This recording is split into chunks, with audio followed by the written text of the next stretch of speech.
The other night, dear, as I lay sleeping, I dreamed I held you in my arms. When I awoke, dear, I was mistaken, and I hung my head and cried. You are my sunshine, my only Hello, friends. Welcome to Running My Mouth, the vlog. Happy February. I hope your Groundhog Day was blessed. I don't know. Can Groundhog Day be blessed? Let's say yes. We are on Super Bowl Sunday, so that's happening. And the amount that I care is not at all. But that's fine. If you're Super Bowling it, great. Hope you're having fun. I'm going to talk a little bit about running, because that's what I do. It's been a pretty great week for my training. I got in every run this week that I was supposed to.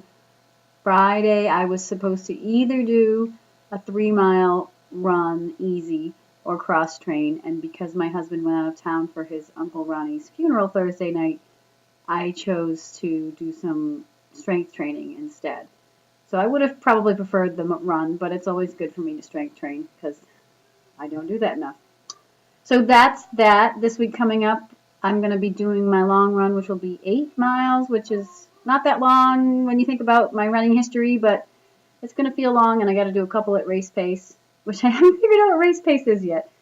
I'm hoping it'll be between 8:30 and 8:45. We'll see. 8 minutes and 30 seconds a mile, or 45 seconds a mile. I know that if I was shooting for a PR in the half marathon, it would have to be under 8. Oh, that's hilarious. So that's not happening. So that'll be cool. The really awesome news this week is that I got into the Vermont City Marathon 2-person relay with huge thanks to my best running friend Lauren, who made sure that was possible. So thank you, Lauren, for helping Team Giessler.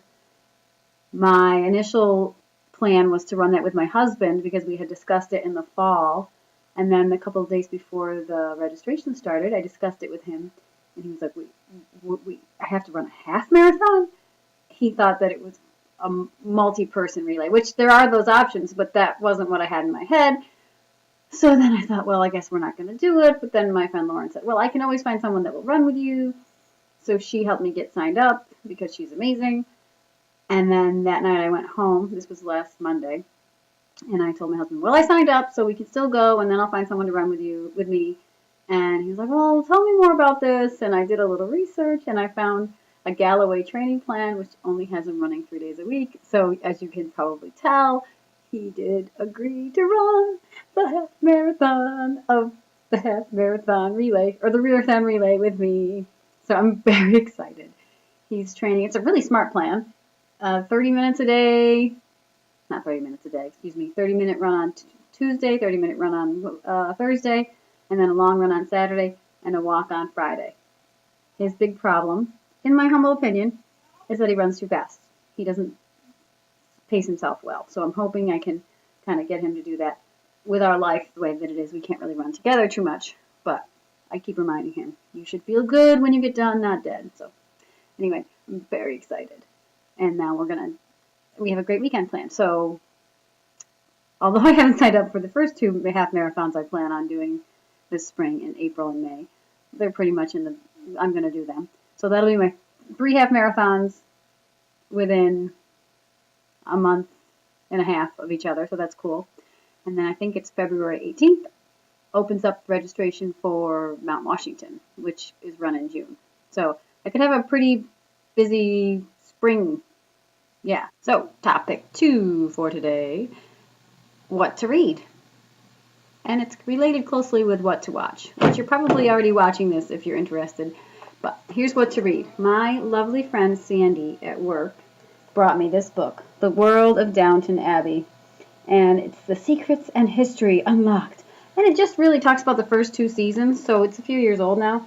But it is so beautiful. It's like a coffee table book. And you just get to look at all the costumes and the sets and a little bit of behind the scenes action. And it's just a beautiful book to look through. So my friend Sandy, I think she found it at a consignment shop or something. And we talk about Downton every week when we have an opportunity.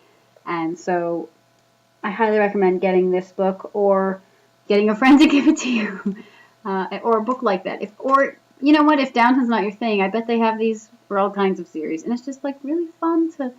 You don't have to read it cover to cover. You just kind of look at through the pictures and you see a little bit of what was going on in history. Love it.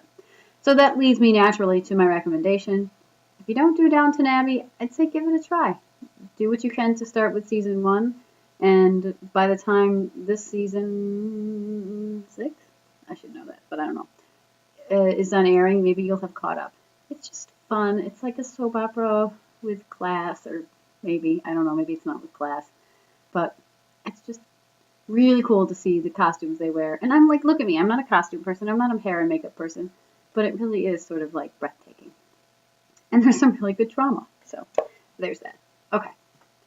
That's my short and sweet podcast. This isn't a podcast. That's my short and sweet vlog for today.